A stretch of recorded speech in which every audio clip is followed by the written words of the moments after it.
Morning, अस्सलाम वालेकुम। सबसे आगे मैं आपको कहेंगे खुश आमदीद। मेरे साथ है मोहम्मद शुएब, मेरे साथ है सरूक। Good morning. आज कितना पानी आपने पिया और आपने पिया?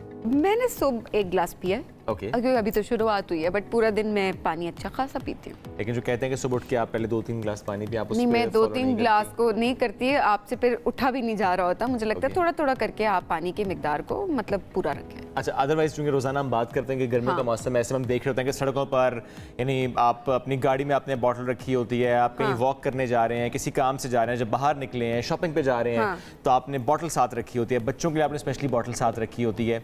लेकिन उसमें होता यह है कि अगर आपने रखी है ये वाली बॉटल, इस तरह की कोई बॉटल, प्लास्टिक की बॉटल, और इसमें आपने रखा है ठंडा पानी, और आपको ये लगता है कि चूंकि आप एक बॉटल कैरी कर रहे हैं और आप जहां पर भी जाएंगे आप ऐसे आराम से आपने ढक्कन खोला, थोड़ा सा पानी पिया और रख दिया, तो ये खतरनाक है। ऑब्वियसली प्लास्टिक है। अच्छा, अब ये खतरनाक किस तरह से है? कहा जाता है कि माहिरीन ये बात करते हैं कि जब ये एक तो प्लास्टिक ऑलरेडी सबको पता है कि वो कितना खतरनाक है। बिल्कुल। अब इस प्लास्टिक के क्योंकि ये जर्रे होते हैं, किसी ना किसी तरीके से पानी में मिक्स भी हो जाते हैं, और ऑब्वियसली उससे जब ये बॉटल गर्म हो रही है। अच्छा, अब जब इसके ऊपर हीट लगती है शुएब, तो एक केमिकल होता है वो इसके अंदर पानी के अंदर रिलीज हो जाता है। अब जैसे ही वो केमिकल रिलीज होगा, उससे पानी आलूदा हो जाएगा और ऐसे में मुख्तलिफ बीमारियां इससे लग सकती है। तो अक्सर जो हम बात कर रहे होते हैं ना, हम तो हेल्दी खाते पीते हैं, हमें तो वैसे तो हम बिल्कुल ठीक रहते हैं, हम अचानक कैसे बीमार हो गए, हमारे बच्चे कैसे बीमार हो गए, हम ऐसा क्यों फील करें, वैसा क्यों फील करें। तो बहुत सारी उसकी वजूहात वो होती हैं जो कि हमें समझ नहीं आ रही होती हैं, बट एक्चुअली वो हम खुद कर रहे होते हैं। तो ये जो प्लास्टिक की बॉटल है, वैसे तो प्लास्टिक जो कि हमेशा हम कहते हैं कि बैन भी होना चाहिए, इस पर काम भी होता कहीं नजर आता है, फिर इम्प्लीमेंटेशन नहीं होती हैं, पॉलिसीज बन जाती हैं। पंजाब में भी जाहिर है मैं कहूँगी ऐलानात की हद तक बात होती है, बट पंजाब के आप ज़्यादातर एरियाज़ में अगर जा रहे होते हैं तो वहाँ पर भी आप देखते हैं कि प्लास्टिक का इस्तेमाल ज़ोर शोर से हो रहा होता है। तो इम्प्लीमेंटेशन उस तरह से नहीं हो पा रही होती, जो कि होना बहुत ज़्यादा ज़रूरी है, क्लाइमेट के लिहाज से भी और आपकी हेल्थ के हवाले से भी। अच्छा, जो बात आपने की ना समीत, इम्प्लीमेंटेशन, उसमें कौन पिसता है? उसमें एक गरीब पिसता है। कल मैं नान की दुकान पर गया नान लेने, तो उसने मुझे कहा जी कि अभी वो आए थे, जुर्माना करके चले गए, जो कि प्लास्टिक के थैले रखे हुए थे। तो आप अपना कपड़ा साथ लेकर आएँ या अपना शॉपर खुद साथ लेकर आएँ, या वो जो दूसरे शॉपर आजकल बायोडिग्रेडेबल हैं वो उन्होंने रखना शुरू किए हैं। तो जो मैंने बात की जुर्माने, ठीक है, हम जुर्मानों की बात करें, लेकिन गरीब पिस रहा है। अब ये देखें ना, ये बॉटल वाली कंपनीज किधर है, या जो भी प्लास्टिक का प्लास्टिक बना रहा है वो उनके हवाले से आप लोग क्या कर रहे हैं? उन्हें कोई कुछ भी नहीं आता। ज़ाहिर है जब हम क्वालिटी की बात करते हैं, कुछ प्लास्टिक ऐसे ज़रूर होते हैं जिसकी क्वालिटी का बहुत ख्याल रखा जा रहा है, बट स्टिल ये प्लास्टिक एनवायरनमेंट के लिए बड़ा नुकसानदेह है। तो हमें खुद क्या करना है? क्योंकि हम ये बात करते हैं ना कि अच्छा पंजाब में अच्छा, गिलगित में अच्छा, केपी में अच्छा, सिंध में अच्छा, बलूचिस्तान में अच्छा, ये पॉलिसी अच्छा, ये इम्प्लीमेंटेशन, ये इशू, वो इशू। नो, वो सारी बातें अपनी जगह। हम खुद क्या करें? फॉर एग्जांपल समीर, आप और मैं अगर हम ये प्लास्टिक की बोतल लेकर जाएं, हमारे पास क्या ऑप्शन है? हम एक बोतल ले लें अपने पास, वो शीशे की हो सकती है, वो किसी और मटेरियल की हो सकती है, वो रखें अपने पास, उसमें पानी डालें और ले जाएं। ज़रा रीयूजेबल है। आपने खुद कुछ करना है, हर चीज़ गवर्नमेंट ने नहीं करनी, हर चीज़ इंतजामिया ने नहीं करनी, कुछ खुद भी समझना है हमें कि हमारी सेहत के लिए क्या अच्छा और हमारे इन्वायरमेंट के लिए क्या बुरा है। तो हमें उसको मद्देनजर रखते हुए अपनी जिम्मेदारी खुद लेना शुरू कर दे, किसी को आपकी जिम्मेदारी लेनी ना पड़े, क्योंकि जिम्मेदारी लेने वाले जिम्मेदारियां नहीं लेते, तो अपनी जिम्मेदारी आप खुद लें, ज्यादा बेहतर है। ठीक है, बढ़ते हैं आगे। पाकिस्तानी बॉक्सर उस्मान वजीर की बात करते हैं। मुसलसल उन्होंने अपने जो तेज मुक्के होते हैं ना, तेज मुक्के तो जोरदार और तेज मुक्के, उससे इन्होंने जनाब एक और जो है वो इंटरनेशनल फाइट जीत उन्होंने वो जीत ली है। अच्छा, बैंकॉक में होने वाली फाइट में उस्मान वजीर ने शानदार अपनी जो पंचिंग है उसका मुजाहरा करते हुए थाई हरीफ को तीसरे राउंड में ढेर कर दिया और नॉकआउट के जरिए मुकाबला जीत लिया उन्होंने। अच्छा, उस्मान वजीर पूरे मैच पर वो छाए रहे शुएब, और किस तरह से उन्होंने थाई हरीफ को जोरदार मुक्कों की ताब, ज़ाहिर है उसके जो हरीफ है वो ना ला सके, क्योंकि इतने जोरदार मुक्के थे और क्या ज़बरदस्त परफॉर्मेंस हम हमेशा से देखते आ रहे हैं कि उस्मान वजीर जो है वो पाकिस्तान के लिए बहुत सारे टाइटल्स जीत कर आते थे। वर्ल्ड यूथ टाइटल की बात की जाए, एशियन फाइनल और मिडिल ईस्ट फाइनल, वो भी वो जीत चुके हैं। तो कैसे कैसे वो रिकॉर्ड, सारे टाइटल ऐसे हैं कि उन्होंने अपने नाम किया और इससे पाकिस्तान का नाम उन्होंने रोशन किया है। बिल्कुल। All the best to Usman Wazir for next events as well, and congratulations for this one. छाए हुए हैं माशाल्लाह। चलें बढ़ेंगे आगे। अमेरिकी रियासत इलिनॉय लेकर चलते हैं। यहाँ का एक फुटबॉल ग्राउंड है और यहाँ पर अचानक एक गड़ा पड़ गया। 100 फुट खंबा 30 फुट चौड़े गड्ढे ने उसको निगल लिया, लाइट टावर भी निगल लिया, लेकिन ये अच्छी बात कि चूंकि ग्राउंड खाली था उस वक्त वहाँ कोई नहीं था, इसलिए कोई नुकसान नहीं। अदरवाइज यहाँ मैच अगर हो रहा होता तो फिर ज़रा नुकसान ज़्यादा हो सकता है। ये देखिए कितना बड़ा गड्ढा पड़ा है। एग्जैक्टली चलें, ये एक हुई अभी इसको थोड़ा सा अगर डीप देखें तो वो अच्छा खासा गहरा है। बिल्कुल। और बट शुक्र है कि कोई मैच नहीं हो रहा था, तो उस लिहाज से अगर देखा जाए तो कोई नुकसान होता नहीं दिखाई देता।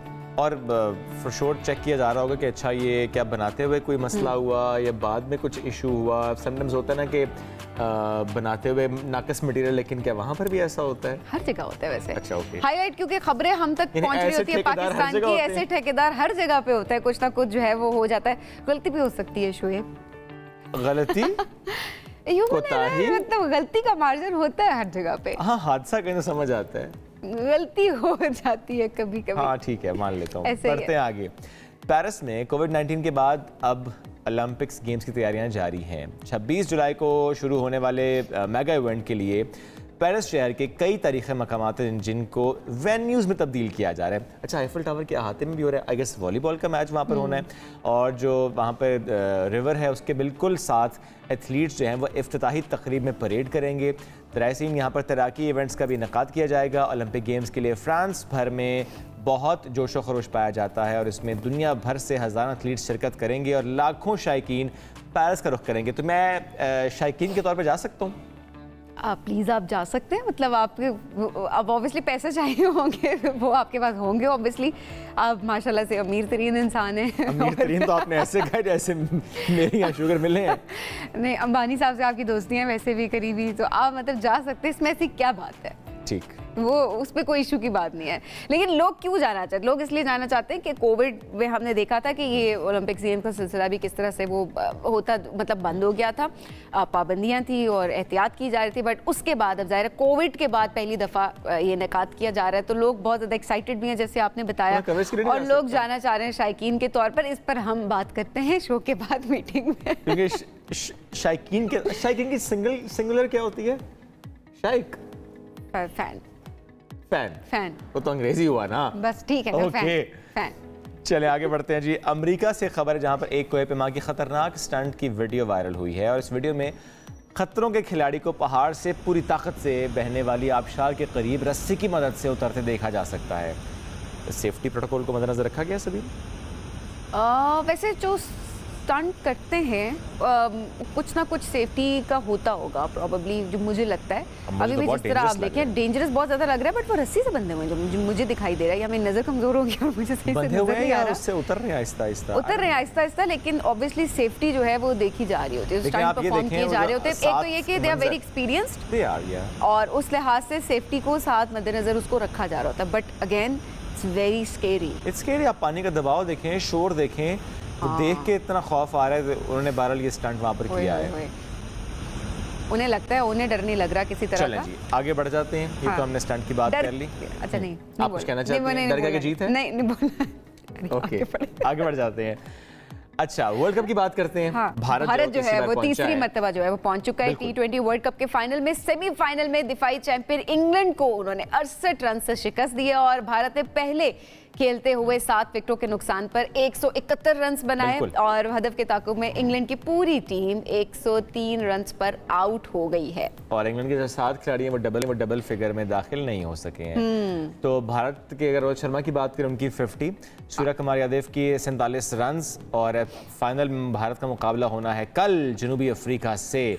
और इससे पहले ज़रा हम बात कर चुके हैं कि अफगानिस्तान हार गया था और जनूबी अफ्रीका पहुंच चुका है। जनूबी अफ्रीका वर्सेस इंडिया। और कल जब सकलैन मुश्ताक से हम बात कर रहे थे, उन्होंने कहा था कि इंग्लैंड फाइल ला सकता है, लेकिन इंग्लैंड ने फाइल लाया नहीं, वो आप फाइल लग गया है। हाँ। तो साबिक हेड कोच सकलैन मुश्ताक साथ मौजूद हैं। सकलैन भाई वंस अगेन थैंक यू। अब आप खुल के खेल सकते हैं सकलैन भाई, अब आपको डर नहीं है कि भाभी बच्चे वहाँ पे हैं तो कोई बात होगी, क्योंकि अब तो वैसे ही वो निकल गई है टीम इससे। तो अभी बात कर लेते हैं फिर भारत और जनूबी अफ्रीका। लेकिन एक खुल के कॉमेंट कर दें कि कल के मैच पर जो भारत ने अच्छा खेला, क्या भारत बहुत अच्छा खेला या कि इंग्लैंड ने कोई गलती, कोई कोताही कर दी अंडर प्रेशर आके, क्या हुआ?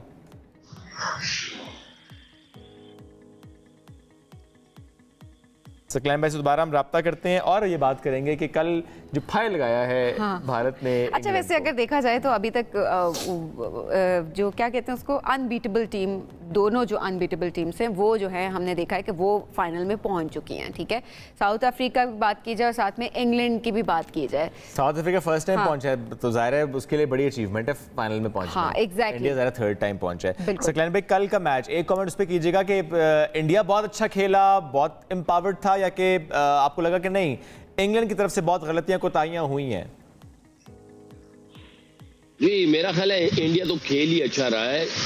उसके ऊपर जो इंग्लैंड ने गलतियां की हैं उनकी वो मुझे समझ नहीं आ रही है। जॉस बटलर ने ये कहा जी कि उन्होंने पार स्कोर से ज्यादा रन्स बनाए हैं, जो कि मैं डिसएग्री करूंगा। पार स्कोर अगर वो 170 कर रहा है, जिस तरीके से वो क्रिकेट खेलने लग, ऐसा नहीं रहा था कि ये पार स्कोर जो है वो 140 या 150 है और उन्होंने 20-25 रन ज्यादा बनाए हैं। मेरा ख्याल है पार स्कोर 180 प्लस था।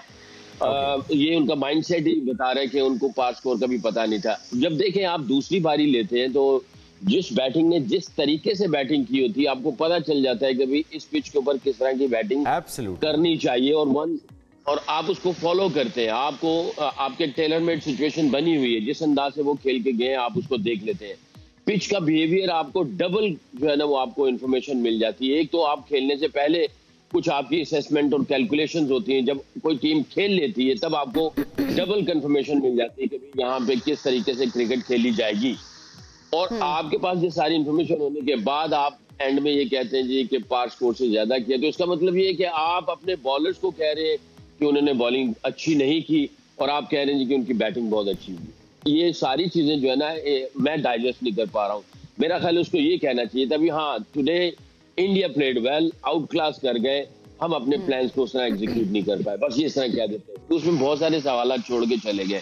मेरा ख्याल है इंडिया जो है थ्रू आउट बहुत अच्छी क्रिकेट खेलता आ रहा था, उन्होंने उसी मोमेंटम को, उसी कॉन्फिडेंस को कैरी ऑन किया है।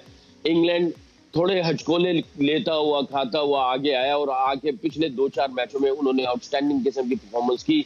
मेरा ख्याल है इस सेमीफाइनल में फिर दोबारा इनके साथ वही चीज हुई और उन्होंने जो है उसी तरह की क्रिकेट खेली। अगर आप सेमीफाइनल का मैच एक बिल्कुल ही वन साइडेड हो जाएगा तो आई थिंक आप डिजर्व ही नहीं करते फिर फाइनल में जाना। तो आई थिंक ये रिजल्ट बिल्कुल अच्छा है, क्योंकि जिस तरह की क्रिकेट आपने खेली आप डिजर्व ही नहीं करते कि आप फाइनल में जाएं। और इंडिया जिस तरह की क्रिकेट खेल रहा है आई थिंक वो डिजर्व करता है कि वो फाइनल में जाए और वो डिजर्व करता है कि फाइनल भी जीते। क्योंकि साउथ अफ्रीका को भी अगर हम देखेंगे ना तो साउथ अफ्रीका भी बड़े छोटी टीमों के साथ बड़े क्लोज मार्जिन के साथ जीता आया, बट ठीक है वो भी अनडिफीटेबल रहा है। बट इंडिया ने तो बहुत बड़े मार्जिन से सबको मारा हुआ है। तो ये सारी चीजों को देखा जाए तो लगता है ऐसा कि डिजर्व इंडिया करता है वर्ल्ड कप जीतना, और साउथ अफ्रीका और इंग्लैंड जो है वो यहीं तक के थे। अच्छा, आपने तो दूसरा सवाल करने का मौका नहीं छोड़ा, आपने पहले कह दिया कि साउथ अफ्रीका। नहीं, वो मसला नहीं है, सवाल तो बहुत है हम, लेकिन जो आपने कहा ना साउथ अफ्रीका, तो मैं जरूर उस पर जरा कंपैरिजन इस तरह हम करना चाहेंगे कि फिर भी नेचुरली पाकिस्तानी तो अलाइन हो जाते हैं ना हर उस टीम के साथ जो कि अगेंस्ट इंडिया खेल रही होती है। तो अभी आपको भी लगता है कि वो सेंटिमेंट्स अटैच जनूबी अफ्रीका के साथ हैं? देखो, वर्ल्ड कप जब शुरू हुआ था ना तो मेरे से किसी ने प्रेडिक्शंस पूछी थी यहीं पे हम उस स्टूडियो में ही, तो मैंने कहा यार मेरा बड़ा दिल चाहता है साउथ अफ्रीका वर्ल्ड कप जीते। पाकिस्तान ने भी जीता हुआ है, इंग्लैंड ने भी जीत लिया, Australia, Sri Lanka, West Indies, India सब ने जीता हुआ है। ये बेचारे बड़े अरसे से मेहनत कर रहे हैं और बहुत सारे इश्यूज के साथ चल रहे हैं और हमेशा ये भी बड़े ग्रेट प्लेयर्स प्रोड्यूस करते हैं, चाहे बैटिंग के एतबार से ले लें, ऑलराउंडर के एतबार से ले लें, फास्ट बॉलर्स के एतबार से ले लें। अभी इनके पास स्पिनर्स भी बहुत अच्छे आ गए। तो मैंने कहा यार इन लोगों का भी हक बनता है कि वर्ल्ड कप जीते। मेरी सिंपैथीज जो है ना, हालांकि पाकिस्तान टीम भी थी, तो मैंने कहा मेरी सिंपैथीज पता नहीं क्यों इनके साथ है। तो देखें इनके पास मटेरियल तो है, इनके पास जो खिलाड़ी हैं उनके अंदर इतना तप्पड़ तो है कि ये फाइनल में इंडिया के साथ जो है ना वो कसलबाजी कर सकते हैं। और दोनों का ड्यू है एक मैच हारना, क्योंकि बड़ा मुश्किल होता है इस तरह आप सारे ही चले जाए। हिस्ट्री में मेरा ख्याल है एक आध दफा ही हुआ है कि आप सारे के सारे मैच जीते और वर्ल्ड कप जीते, वरना आप बीच में एक आध मैच हारते जरूर है। और दोनों जो है वो मैच नहीं हारे हुए और दोनों का ड्यू है, दोनों में से किसी एक का ड्यू है। देखते हैं किसका वर्स्ट दिन होता है कल का। ओके, और इसमें वो जो एनवायरनमेंट है ज़रा वो मैटर कर रहा होगा, उसमें मैटर करती है, उसमें आपके उस वक्त जो भी आपने डिसीजन लेना वो मैटर करता है। तो टॉस जीतकर फैसला क्या होना चाहिए, दोनों के हवाले से अगर बता दें, कौन क्या फैसला करे तो उसके लिए बेहतर होगा वो? देखिए, इंडिया के पर्सपेक्टिव से देखें ना तो इंडिया, मेरा ख्याल है, they are very confident to defend and chase. वो दोनों में मुझे ऐसे लग रहा है कि उनका वो है। साउथ अफ्रीका जो है, आई थिंक प्रॉब्ली वो जो है वो डिफेंड करने के उसमें आएंगे। चेज के चक्कर में मेरा ख्याल है ये दो दफा ये ऐसा हुआ इनके साथ, छोटी टीमों के साथ ही बड़ा क्लोज जाके मैच वो जीते हैं। तो चेज में मुझे थोड़े से एरर्स नजर आ रहे हैं साउथ अफ्रीका के। डिफेंड में वो मुझे काफी कॉन्फिडेंट नजर आते हैं। इंडिया दोनों चीजों में मुझे जो है ना उनके प्लान्स की क्लैरिटी है। अब उनकी बात सही हो गया। अब जरा अपनी एग्जैक्टली अब जरा अपनी टीम की तरफ आते हैं। जाहिर है अब वहाब रियाज साहब ने पीसीबी को रिपोर्ट जमा करवाई है, बट बड़ी सतही लेवल की रिपोर्ट लग रही है। टीम ने स्किलफुल क्रिकेट नहीं खेली और ये सारी कोऑर्डिनेशन का फुकदान था, यूनिटी नहीं थी, महारत नहीं दिखाई थी। अब इतने रोज लगा के एक रिपोर्ट जब सबमिट करवाई गई है तो उसके ऊपर ये सारी चीजें जाहिर है वो मंजर आम पे आई हैं। बड़ी तल्ख बात करूंगी इस पे, पहले से माजरत वहाब रियाज साहब को भी मैं कहूंगी, बट जो रिपोर्ट तैयार करने वाले हैं क्या वो कैपेबल थे रिपोर्ट तैयार करने के? आई डोंट नो ये रिपोर्ट किसने तैयार की है। ऑब्वियसली कमेंट्स तो वहाब के ही होंगे। मैं हेड कोच रहा हूं, मैं हमेशा जो है वो मेरी जो रिपोर्ट होती थी मैं उसमें चैलेंजेस जो होते थे वो मैं हमेशा बताता था कि ये चैलेंजेस हैं और इसमें से लर्निंग ये है और आगे हमने कैसे जाना है, वो चीज़ें बता देता था। आई डोंट नो, अभी ये रिपोर्ट मेरे सामने नहीं है, इसको थॉरली देखेंगे डिटेल्स में, फिर जाके पता चलेगा। ठीक है, अब पाकिस्तान वर्ल्ड कप से बाहर निकल गई है, पाकिस्तान के डाउनफॉल जो है वो नजर आ रहा है। उन्होंने कोई इतनी अच्छी क्रिकेट नहीं खेली, इसके अलावा और वो क्या बातें कर सकते हैं। और अब यही एक जो चूरन है वो बिक रहा है हर तरफ से, और ये चूरन तो बिकना ही बिकना है। मैं हमेशा से ये कहता हूँ कि दो चीजें होनी चाहिए, ना ब्लेम करना चाहिए ना क्लेम करना चाहिए। आपको सेल्फलेस रहना चाहिए, चाहे आप चेयरमैन हैं, चाहे आप प्राइम मिनिस्टर हैं, चाहे आप हेड कोच हैं, चाहे आप कैप्टन हैं, चाहे आप प्लेयर हैं। आप अपने अंदर से क्लेम और ब्लेम की चीजों को निकाल दें। सेल्फलेस रहेंगे तो फिर आप एज ए कौम को, एज ए नेशन को आप सर्व करेंगे और अल्लाह की मदद आपके साथ होगी। आप सेल्फलेस रहे, बड़ा जरूरी है। यूनिटी बहुत जरूरी है, सेल्फलेस रहना है आपने, ऑनेस्ट रहना है अपने मुल्क के साथ, अपनी टीम के साथ, ये सबसे इंपॉर्टेंट चीज है। सकलैन भाई बहुत शुक्रिया प्रोग्राम में ज्वाइन करने के लिए। नाज़रीन हम बढ़ेंगे जानिब, stay with us. Welcome back. मुसलसल मुश्किलात की शिकार पाकिस्तान तहरीक इंसाफ, इसमें एक बार फिर हलचल मच गई है। सेक्रेटरी जनरल उमर अयूब ने अपने ओहदे से इस्तीफ़ा दे दिया है और पार्टी में कई रोज़ से कुछ इख्तलाफात की खबरें भी आ रही थी और 21 अरकानी कौमी असम्बली की तरफ से कहा जा रहा है, ज़ाहिर स्पेकुलेशंस हैं कि एक अलग ग्रुप बन सकता है, प्रेशर ग्रुप बन सकता है और वो अगेंस्ट लीडरशिप बन सकता है जो इस वक्त एग्जिस्टिंग लीडरशिप है, कि वो ये राय रखते हैं कि चूंकि एग्जिस्टिंग लीडरशिप इस मामले में नाकाम हुई है कि बानी पाकिस्तान तहरीक इंसाफ को रिहा करा सकें। अब ऐसे में शरार अफरीदी साहब ने कौमी असम्बली की नशिस्त से इस्तीफ़ा देने का जो उनका बयान था उसके बाद ये देखा जा रहा है कि 27 से ज़्यादा अरकान असम्बली हैं जिनके इस्तीफ़ों पर मुशावरत की खबरें आ रही हैं। अहम पार्टी रहनुमा शांदाना गुलजार साहब ने भी कहा कि अगर हम बानी पीटीआई को जेल से नहीं निकाल सकते तो बेहतर है इस्तीफ़ा दे दें। दूसरी जानिब शेर अफजल मरवत साहब ने उमर अयूब के इस्तीफ़े के बाद शिबली फराज से भी मुस्ताफ़ी होने का मुतालबा कर दिया, कहा है कि उनके इस्तीफ़े से ही पार्टी कब्ज़ा माफिया के चुंगल से आज़ाद होगी। इस पर बात करेंगे। हमें ज्वाइन किया पाकिस्तान तहरीक इंसाफ के सीनियर रहनुमा खान झगड़ा साहब। तैमूर साहब बहुत शुक्रिया, आपने वक्त दिया। तैमूर साहब, जो मुश्किलात का जिक्र हम कर रहे हैं, इसमें ये जो बातें हो रही हैं कि चूंकि लीडरशिप नाकाम हुई है और इमरान खान साहब को वो जेल से रिहा नहीं करा सके, कल का केस उसका फैसला बड़ा अहम था और कल जो मामला देखा बाहर भी कि जो पार्टी कारकुनान इकट्ठे हुए थे उन्होंने भी बहुत नारेबाजी की थी। How do you see this? पहले तो हमें इस बात का फैसला करना है कि जो पाकिस्तान तहरीक इंसाफ के मुश्किलात है वो क्यों है।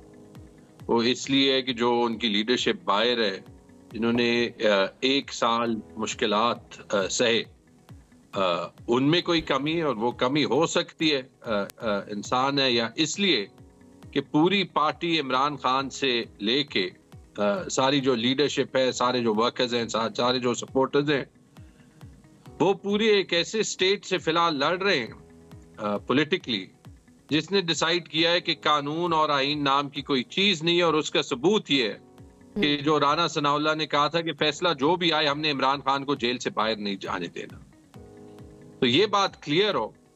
और ये बात भी क्लियर हो कि मेरे ख्याल में मैं तो अपनी राय भी आपको दे दूंगा कि मेरे ख्याल में जो पार्टी के अंदर के इख्तलाफात हैं वो अंदर रखने चाहिए, क्योंकि जो हमारे मुखालिफ हैं, जो चाहते हैं कि इमरान खान फेल हो, उनके हक में ये हमेशा जाएगा कि पार्टी के अंदर जो इख्तलाफात हैं वो हमेशा सामने आए और वो बहस जो उन पे हो वो पब्लिक में हो।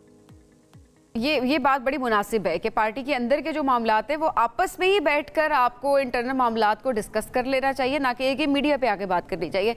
ऐसे में ज़ाहिर है शेर अफजल मरवत साहब हम बार बार देखते कोई ना कोई बयान किसी ना किसी के खिलाफ कुछ ना कुछ आ रहा होता है जिसको पार्टी बाद में डिनाई भी कर रही होती है।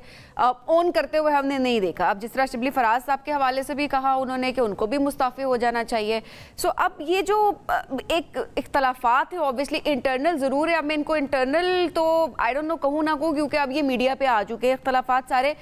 क्या पीटीआई अभी इस सारी सिचुएशन को कोप अप कर सकेगी? क्या आपस के इख्तलाफात को ख़त्म किया जा सकेगा? और स्पेशली ये जो 21 से 27 अरकान की जो बात हो रही है कि वो एक अलग ग्रुपिंग बन रही है, इस बात में किस हद तक सदाकत है? मेरे ख्याल में ये सारे जो स्टेटमेंट्स थे इनसे पहले जो दे रहे थे उनको सोचना चाहिए था। मेरा नहीं ख्याल कि कोई फॉरवर्ड ब्लॉक बनेगा, और मेरे ख्याल में जहां भी फॉरवर्ड ब्लॉक बनेगा पीटीआई में उसका हाल अच्छा नहीं होगा। वो हमने इलेक्शंस में ही देख लिया। एक फॉरवर्ड ब्लॉक का नाम आईपीपी था, एक फॉरवर्ड ब्लॉक का नाम पीटीआई पार्लियामेंटेरियंस था। दोनों का हशर हमने देख लिया। एक फैक्ट है, वो फैक्ट ये है कि पाकिस्तान की अवाम इमरान खान के साथ खड़ी है। एक दूसरा फैक्ट भी है कि बहुत से जो आपको पीटीआई के लोग नजर आते हैं जो अभी खड़े हैं, उन्होंने अपने तरीके में बहुत सी मुश्किलात सही है। और एक तीसरा फैक्ट भी है कि पार्टी इलेक्शन से पहले भी और आज भी एक मुश्किल वक्त से गुजर रहा है। लेकिन जो हमारी फाइट है और दो चीजों पे है, एक कि इमरान खान को रिहा करें और दूसरा कि पाकिस्तान में आईन और कानून की बालादस्ती हो। ये फाइट आप तब ही लड़ सकते हैं जब आप ऐसे मुश्किल में हो, आप कॉर्नर्ड हो कि आपकी आवाज ये कहने में क्रेडिबिलिटी हो। तो ये मेरे ख्याल में ये छोटे मोटे इख्तलाफात से बहुत बेहतर है। और मैं अपने सारे कॉलीग्स को यही कहूंगा कि अपने मुखालिफ को स्ट्रेंथन ना करें। अगर इमरान खान के लिए इतने मुश्किल हालात में लड़ना है तो फिर we need unity, and we need that unity at all cost. और ये इस यूनिटी की कोशिश हो रही है? जी हो रही है। देखिए, पार्टीज में इख्तलाफात या मुख्तलिफ राय ये जमहूरियत का हुस्न है, लेकिन यूनिटी की कोशिश भी हो रही है। याद रखें, अगेन मैं पब्लिक को कहता हूं कि आपको प्रेशर या कंफ्यूजन क्यों नजर आती है। हमारा लीडर जेल में, जहां पे पार्टी जो है वो एक्चुअली एक्शन लेने की कोशिश करती है, एजिटेशन करने की कोशिश करती है। जिस दिन पीटीआई कोई भी कानूनी प्रोटेस्ट अनाउंस करती है, पंजाब में तो 7 दिन के लिए दफा 144 लग जाता है। हमें अपने सपोर्टर्स की सेफ्टी का भी देखना है। हमें यह भी देखना है कि जो एक्शंस हम करें उनको इस तरीके से पार्टी के अगेंस्ट ना इस्तेमाल किया जाए जैसे 9 मई के बाद जो है वो सारी पार्टी को अंडरग्राउंड जाना पड़ा। इसमें तनकीद भी होगी और इसमें वाकई ऐसी चीजें भी होगी जहां लोगों की गिले जेन्युइन है। मैं उन लोगों में से हूं जिन को सीट्स हरवाया गया, लेकिन आपने मुझे कभी ये नहीं सुना होगा पब्लिकली कि जो मेरे गिले हैं अंदर वो कहीं से भी जो है वो मैनिफेस्ट हो। और उसकी वजह यही है कि पाकिस्तान के इश्यूज सॉल्व होंगे जब इमरान खान बाहर निकलेंगे, और जितनी हमारी इंटरनल जो आर्ग्यूमेंटेशन है वो पब्लिकली सामने आएगी, उतना वो प्रोसेस इमरान खान के रिलीज का हुकूमत डिले कर सकेगी तैमूर साहब। लेकिन उन इख्तिलाफात को इस्तेमाल करते हुए ठीक, जब हम मुज़ाकरात की बात करते हैं, चूँकि पहले तो इमरान खान साहब यही कहते रहे कि इनमें से किसी जमात के साथ मुज़ाकरात नहीं करेंगे, लेकिन बाद में ज़ाहिर है ये मैंडेट दिया भी गया अचकज़ई साहब को। अब ऐसे में जो शहबाज शरीफ साहब ने कहा कि बिल्कुल मुज़ाकरात होने चाहिए, अगर कोई मसला है मुश्किल उस पर बात होनी चाहिए, ठीक है। उनके उस अगर वाले वर्ड पे भी बहुत एतराज़ हो रहा है कि ये क्या बात है, अगर बात होनी चाहिए। लेकिन जो पीटीआई की तरफ से फिर कहा गया कि 2 बातें हैं, अगर तो इमरान खान साहब रिहा हो जाते हैं और हमारी सीटें वापस मिलती हैं तो मुज़ाकरात होंगे।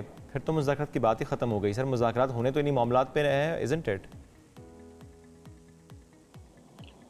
Are these two things an option? क्योंकि अगर मुज़ाकरात के लिए सीरियसनेस एक्चुअली हो तो मैं आपको गारंटी करता हूं कि मुज़ाकरात हो जाएंगे। दोनों तरफ से अगर मुज़ाकरात सिर्फ एक नहीं मुझे अभी तक नहीं शुरू दिखाई दी ना, उसकी मिसाल ले ले जी।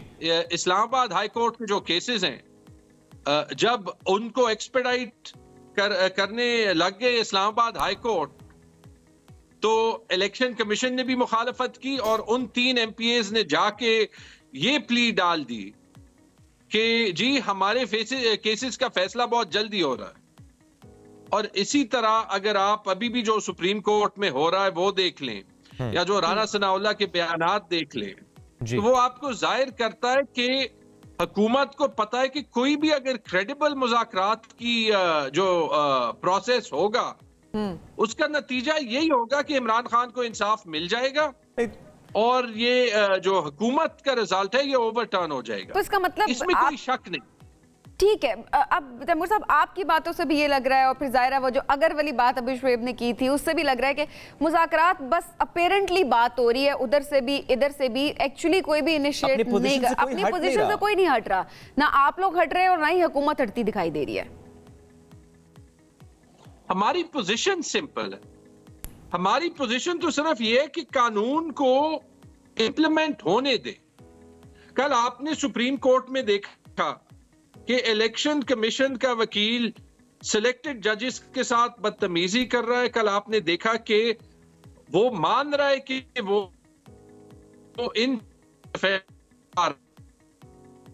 उन्हीं की आर्गुमेंटेशन थी कि लोग पीटीआई के टिकट पे नहीं रहे, तो जो रहे हैं उनको क्यों इंडिपेंडेंट डिक्लेयर किया। एक मिसाल मैं देता हूं आपको, फिलहाल पूरा सिस्टम अपनी गलती को प्रोटेक्ट करते हुए नजर आ रहा है, और अगर मुज़ाकरात में एक्चुअली कोई रुकावट है वो यही है कि जिन्होंने गलती की है, जिन्होंने चोरी की है, क्या उनमें ये जुर्रत है कि वो एक इम्पार्शियल आउटकम, एक गैर जानिबदार आउटकम के लिए जो है वो स्पेस रखे। अगर वो रखे, मैं आपको गारंटी करता हूं कि मुज़ाकरात हो जाएंगे। पाकिस्तान और अफोर्ड ये नहीं कर सकता कि क्योंकि यहां पे पॉलिटिकल सप्रेशन है एग्जिस्टिंग सेटअप को रखने के लिए, कि ये एग्जिस्टिंग सेटअप पॉलिटिकल सप्रेशन के थ्रू ही रहे, क्योंकि फिर आपको बजट भी ऐसे मिलेंगे जो अभी मिला है, आपको इन्वेस्टमेंट भी नहीं आएगी, आपको पॉलिटिकल स्टेबिलिटी भी नहीं आएगी। इस बात में बड़ी खुशी है कि इस बात का एहसास जो है वो आया है आप लोगों की तरफ से भी कि पॉलिटिकल स्टेबिलिटी कितनी जरूरी है मुल्क के लिए।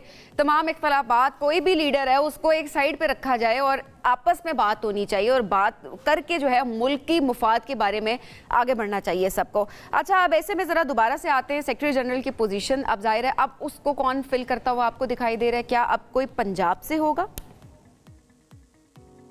उसको मेरे ख्याल में कंप्लीट होने दें। जो हमारा प्रोसेस है खान साहब के साथ मिलने का, वही इतना जो है वो सब ऑप्टिमल है, यानी कि वो कहीं से भी उस तरीके का नहीं है जैसे होना चाहिए कि लोगों को जाके बात करनी होगी। तो उस पर मैं मजीद कमेंट जो है वो नहीं करना चाहूंगा। ये जरूर कहूंगा कि उमर अयूब खान ने बड़ी मुश्किल हालात में पार्टी को संभाला। और तैमूर साहब, हर ओहदे की एक जिम्मेदारी होती है, तो ऐसे में अगर हम पीटीआई के अरकान की बात करें तो ज़ाहिर है हर बंदे की अपनी स्ट्रेंथ, अपने स्किल्स होते हैं। कोई बहुत अच्छा डिफेंड कर रहा होता है, कोई कानूनी महाज पे अच्छा डिफेंड कर रहा होता है, कोई मीडिया पे एट द सेम टाइम कोई कारकुनान को इकट्ठा करने में, मोबिलाइज करने में अहम किरदार अदा करता है। तो एज सेक्रेटरी जनरल आपकी नज़र में कोई नाम तो आते होंगे, चूंकि फवाद साहब के बारे में भी कुछ नाम लिए गए, कुछ लोगों ने कहा कि he could be a choice. तो व्हाट डू यू थिंक, अगर ऐसा होता है तो क्या वो इस ओहदे के लिए मुनासिब नजर आते हैं आपको?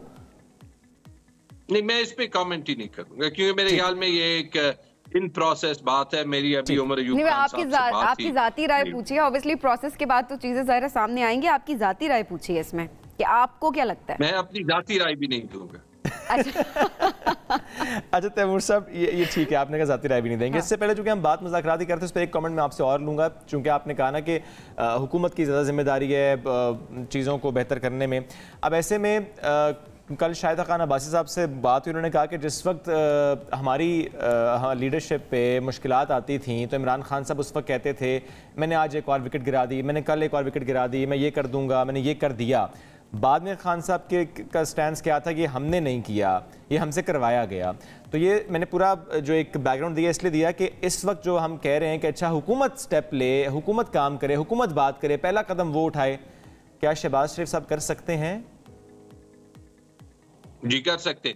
पीटीआई ने, अगर आप कह रहे हैं कि स्टेप्स नहीं लिए, पीटीआई पार्लियामेंट में बैठी है, पीटीआई केपी में बैठ के वफाक के साथ हर चीज पे कोलैबोरेट कर रही है, पीटीआई जो है वो पॉलिटिकल प्रोसेस का हिस्सा बन रही है, पीटीआई बर्दाश्त कर रही है जितनी भी गैर कानूनी हरकतें पीटीआई के वर्कर्स के साथ, लीडरशिप के साथ आज भी हो रही है। पीटीआई ने कहीं भी इस साल में कानून को अपने हाथ में नहीं लिया। शहबाज शरीफ को क्यों करना पड़ेगा और पाकिस्तान के निजाम को फिलहाल क्यों ये ठीक करना पड़ेगा? क्योंकि उनकी जो हर कोशिश रही है पॉलिटिकल स्टेबिलिटी लाने की, इकोनॉमी को ठीक करने की, it's all fallen flat on its face, number 1। Number 2, ये जो हक है मैंडेट उनको देने का जिनको एक्चुअली मिला है, वो हक पीटीआई का नहीं है, वो हक पाकिस्तान के अवाम का है। अच्छा। क्योंकि जब आपने वोट, एक बेसिक बुनियादी राइट जो है वो छीन ली लोगों से और कागज पे रिजल्ट बदल दिए, 1 सीट में नहीं, 2 सीट में नहीं, कोई 73 सीटों पे तो सबूत नेशनल असेंबली की मैं बात कर रहा हूं मौजूद है। आप देख लें कि जमात इस्लामी के अमीर से ले, जी उन सबूतों पे फैसला क्यों नहीं हो रहा? फिर ये तो अदालतों से पूछे ना। अब देखिए हमारे जो केसेस है पेशावर में, जो हमारा निजाम है, 3 बार ऑपोजिशन का वकील नहीं आया, अभी समर की छुट्टियां हो जाएंगी तो इफेक्टिवली जो केसेस हैं वो शुरू होंगे 5 महीनों के बाद। बट इन एनी केस ज़ाहिर ये सारा मामला करना अदालतों ने है, इसको क्लियर शहबाज शरीफ साहब ने तो नहीं करना।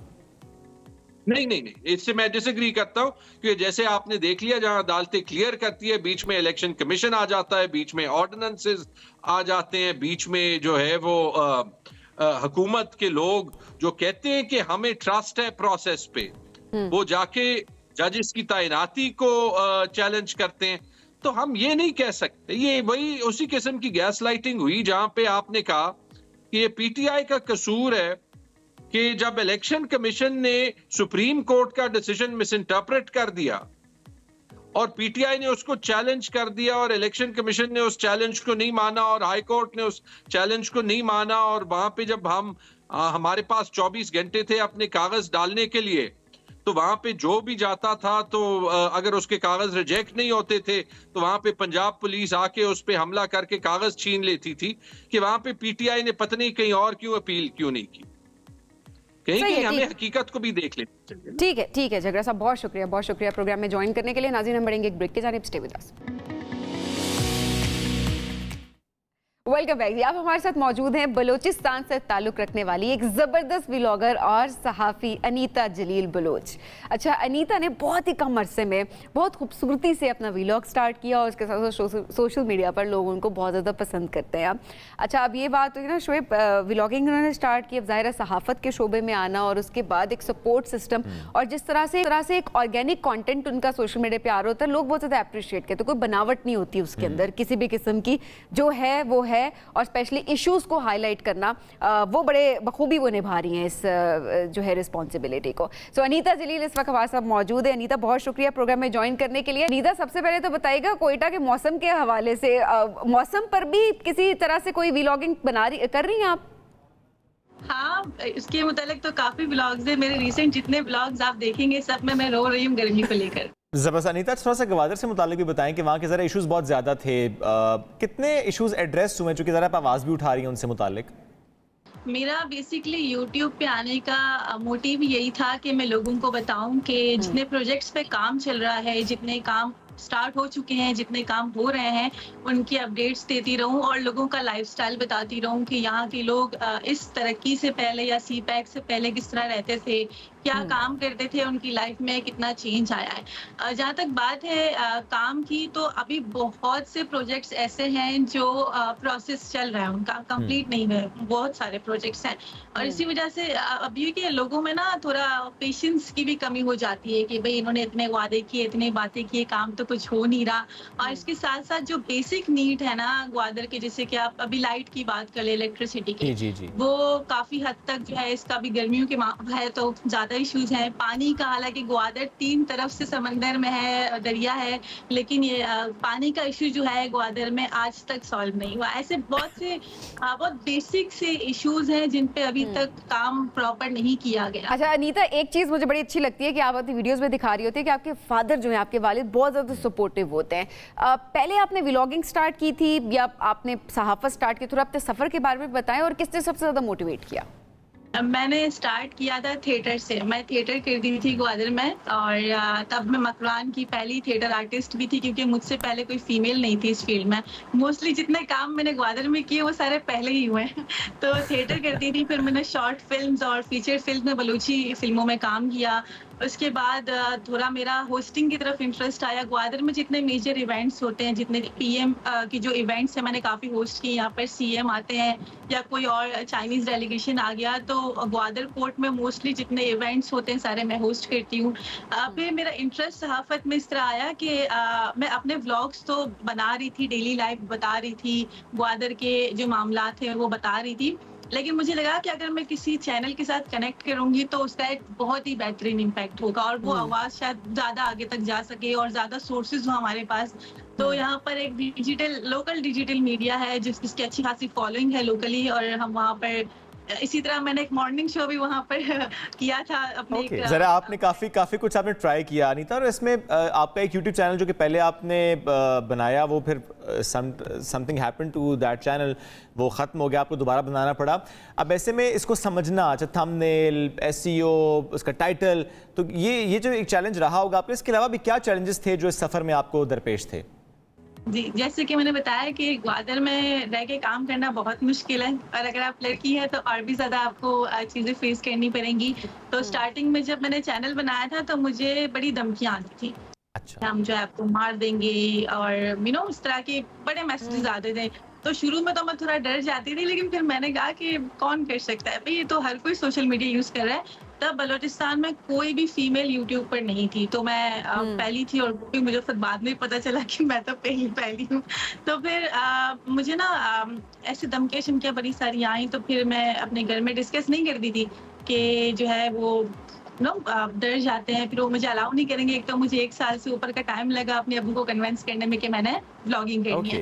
वो कहते थे कि भाई नकाब करके कर लो या मास्क पहन के कर लो। मैं कहती थी नहीं, मैं चाहती हूँ लोग मुझे जाने कि ग्वादर से एक लड़की है जो ये सारा काम कर रही है, मैं क्यों खुद को छुपाऊं, मैं तो कोई ऐसा काम नहीं कर रही कि मैंने खुद को छिपाना है।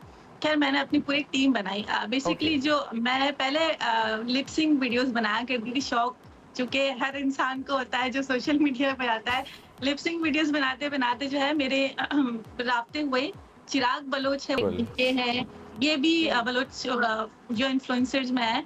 तो चिराग और डीके ने जबरदस्त अनीता, बहुत बेहतरीन आप काम करिए, घबराना नहीं आपने, टेंशन भी आपने बिल्कुल नहीं लेनी। और जो आप ज़ाहिर है बलूचिस्तान की पहली व्लॉगर हैं आप, और किस तरह से बलूचिस्तान के इश्यूज को आप हाईलाइट करती हैं, वहाँ का कल्चर आप दिखा रही होती हैं, गवादर।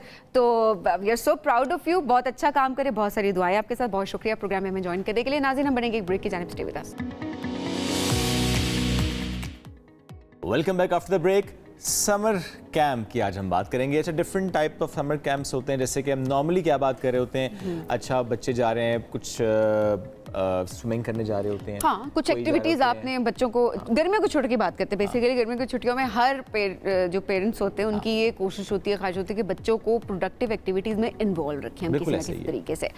अच्छा, अब बच्चे भी तंग आ जाते हैं, हर दिन वही चीज करते हैं। आप स्विमिंग की बात करें, ठीक है, बच्चे शौक से पानी में खेलते हैं, कराटे और कुछ हाँ, लेकिन बच्चे ये कहते हैं ना, आप कुछ नया चाहिए हमें, मतलब 2-3 महीने की छुट्टियां, 3 महीने लगातार एक एक्टिविटी करते करते बच्चे बोर हो जाते हैं और वापस फोन की एडिक्शन की तरफ चले जाते हैं। तो कुछ नई नई चीजें अब करना बड़ी जरूरी है। अच्छा, जो फोन की बात आपने की ना, तो आप इससे जरा क्लब करें ना कि आप एडिक्शन को खत्म करें, हाँ। फोन का प्रोडक्टिव यूज लेकर आए या स्क्रीन का प्रोडक्टिव यूज लेकर आए। तो ऐसे में जो समर कैंप्स आजकल हम आसपास देख रहे हैं, उसमें कुछ समर कैंप्स में एआई पे बहुत काम हो रहा है, रोबोटिक्स पे बहुत काम हो रहा है, और बच्चे जा रहे हैं, वो चाहे 1 वीक का है, 2 वीक का, समटाइम्स हम ये देख रहे हैं उन्होंने डिवाइड किया होता है, कुछ कोडिंग सिखा रहे होते हैं, फिर एज ब्रैकेट वाइज भी डिफाइन किया होता है उसको।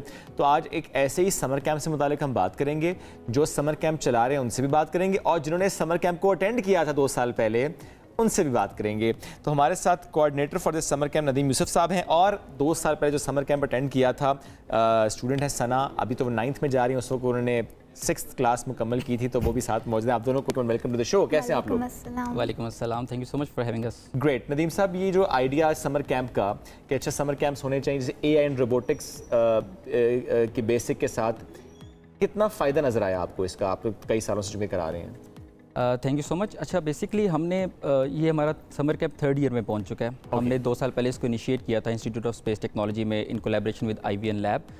इसको हेड कर रहे थे उस टाइम भी और अभी भी हमारे हेड ऑफ डिपार्टमेंट है doctor Khurram Khurshid, one of the core scientist जिन्होंने भी सैटेलाइट भी भिजवाई। जी। तो हमने जो चीज़ चेक की वो ये था कि हम स्टेम एजुकेशन को सपोर्ट एंड प्रोमोट करना चाह रहे थे। ये जो स्टेम की चीज़ें, science, technology, engineering and mathematics, ये चीज़ें ऑलरेडी बच्चे अपने करिकुलम के अंदर भी पढ़ रहे थे।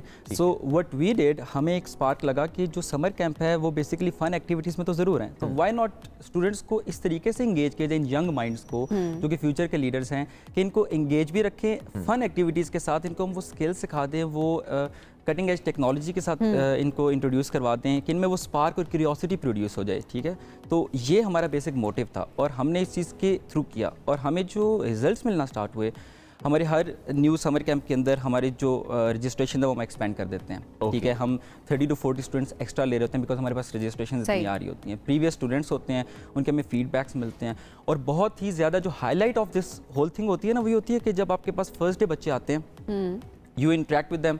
ठीक है, वो सेशन वहाँ से 4 में आपका स्टार्ट होता है और जब ये बच्चे जो है ना प्रॉब्लम सॉल्विंग स्किल्स के अंदर बैठते हैं, जब रियल सेटिंग्स के अंदर आप इनको प्रॉब्लम डोमेन देते हैं, वो एक्चुअल सक्सेस स्टोरीज होती हैं आपके सामने, जिनको आप जो है वो देखना चाह रहे हो, इसके लिए आपने इनिशिएट किया इसको। सना, याद है 2 साल पहले का सारा मंजर? बहुत छोटी होंगी अब तो, मुझे लग रहा है माशाल्लाह बड़ी होगी है। वो क्यों होगी वो आपको भी पता चल जाएगा इंशाल्लाह। कैसा एक्सपीरियंस था? अच्छा, मुझे ये सबसे इम्पॉर्टेंट बात जो मैंने सीखी है कि जो मैं अभी कर रही हूँ, अगर मैं उस समर कैंप के अंदर नहीं जा सकती, वो मैं अभी नहीं कर पा सकती। अभी क्योंकि मैं एक्स्ट्रा कोर्सेज ली हूँ, दिस रियली हेल्प कि मेरी बेस बिल्ड हो ना, क्योंकि वो इस तरह से सिखाते हैं कि जैसे छोटे बच्चे को भी समझ आ जाए और जो बड़ा अपने वो हैं जिनको ऑलरेडी एक्सपीरियंस है वो भी समझे कि हाँ ये सिखाने की चीज़ है, इससे ठीक से हम एब्जॉर्ब कर सकते हैं अपनी नॉलेज और इन्फॉर्मेशन, और ये बच्चों को सीधे पाथ के ऊपर ले जा रही है। ये तो काट रही हैं आप सीधे पाथ के ऊपर ले जा सकते हैं। काटा उन्होंने किसी में काम तो नहीं करती? डॉक्टर बनना है तो कुकिंग, फिर AI एंड रोबोटिक्स, एक से नहीं डॉक्टर बनना है, कुकिंग का शौक नहीं है? बंदा काटने सर्जन कुकिंग का शौक नहीं है? देखिए हर चीज़ हो सकती है ना। वैसे ऑनेस्टली अगर मैं आपको बताऊं तो मेरी अम्मी जो है वो मेरी बहुत बड़ी इंस्पिरेशन है। वो कुकिंग भी कर सकती हैं, वो साथ जॉब भी कर सकती हैं। अगर वो कर सकती हैं तो मैं क्यों नहीं कर सकती? बात तो सही है। अच्छा, AI एंड रोबोटिक्स का आपका अपना शौक कैसे डेवलप हुआ सना? वेल, मुझे हमेशा अपने मुल्क की तरक्की का शौक था ना, तो जब मुझे पता चला कि मुझे एक अपॉर्चुनिटी मिली जिससे मैं अपने स्किल्स डेवलप करूं जो इंशाल्लाह फ्यूचर में मदद करेगी, मैं अपने मुल्क को बिल्ड करूं, तो ऑब्वियसली मैं उस अपॉर्चुनिटी को लूँगी और मैंने उस चांस को ले लिया था। अच्छा, ये चांस लेना कितना ज़रूरी है आज के बच्चे के लिए? देखें शुएब, बात इस तरीके से है कि एज आई सेड कि हम जो चीज़ें वहाँ सिखा रहे हैं ना हैंड्स ऑन एक्सपीरियंस में, इस हैंड्स ऑन एक्सपीरियंस को जस्ट रिमूव किया जाए, किताबों में ये चीज़ें ऑलरेडी पढ़ाई जा रही हैं। बिल्कुल ठीक है। अब ये रिस्क लेना, हमने एक इट्स जस्ट 1 वीक सेशन, ठीक है, और इस 1 वीक के अंदर आपके पास सना मौजूद है ऑलरेडी। इस 1 वीक में ना हमें पता लगता है ना स्टूडेंट्स को पता लगता है कि टाइम फ्रेम कैसे गुजरता है। इट्स 9 till 3:30 सेशंस, जो कि technical sessions, lab sessions, robotics lab के सेपरेट चल रहे होते हैं और हमें आइडिया नहीं मिलता। ये रिस्क लेने की का जो बेनिफिट है ना वो इनको फ्यूचर में मिलता है। It's not about only science and technology या वो इंजीनियरिंग और वो चीज़ें हम सिखाते हैं। इससे ना हम इनकी वो स्किल्स फॉस्टर करते हैं like creativity, problem solving skills. ठीक है, ये वो स्किल्स हैं जो बच्चे के अंदर चाहे वो किसी भी कैरियर पाथ को फ्यूचर में चूज़ कर लेना, ये बड़ी क्रूशियल स्किल्स होती हैं और इनका इफेक्ट बच्चे को इमीडिएटली फील भी नहीं होता। इसका इफेक्ट आप बच्चे को 2 साल 4 साल बाद स्पेसिफिकली जब वो किसी प्रोफेशनल स्टडीज़ में जाता है, प्रोफेशन में जाता है, that time. But I think वो जो एक बेस बनती है या एक बच्चे को आप इंट्रोड्यूस करा रहे होते हैं एक नई दुनिया से, वो बड़ा ज़रूरी होता है, वरना तो बच्चों को पता ही नहीं होता, पेरेंट्स को नहीं पता कि बच्चों की डायरेक्शन क्या होनी चाहिए। बिल्कुल सही कह रहे हैं आप, तो ये बड़ा ज़रूरी है। ऐसे में बच्चों को मुश्किल लग रही होती है या कोर्स ही ऐसे डिज़ाइन किया जाता है? बिकॉज पेरेंट्स बाजों का जब हम AI की बात करें, रोबोटिक्स की बात करें, तो पहला ये होता है कि पता नहीं बच्चा एक हफ्ते के अंदर सीख सकेगा, नहीं सीख सकेगा, बच्चा पिक कर सकेगा, क्या उसका इंटरेस्ट उसी तरह से मेंटेन रहेगा, इंटरेस्ट लूज तो नहीं कर जाएगा। सो ऑब्वियसली ये सारी चीज़ें माइंड में आ रही होती है, तो इनिशिएट भी कुछ पेरेंट्स नहीं करवा रहे होते बच्चों को। नहीं, बहुत अच्छी बात की आपने। हमारे पास जब पेरेंट्स के कंसर्न्स आते हैं तो वो इसी तरह के होते हैं कि कुछ सोचते हैं कि शायद हमारा बच्चा state of the art technologies को पिक कर पाएगा, नहीं कर पाएगा, और कुछ के तो कंसर्न ऐसे भी आते हैं कि हमारे बच्चे के लिए कोई बहुत बेसिक चीज़ तो नहीं हो जाएगी। तो हम कैटर इस तरीके से करते हैं, we tailored our projects on the basis of age groups. तो हमने एज ग्रुप पे डिवाइड किए हुए होते हैं। हमारे पास इलेक्ट्रॉनिक्स के सेशन स्टार्ट होते हैं, लाइक अ प्रोजेक्ट जिस तरीके से इफ़ यू कैन क्लैप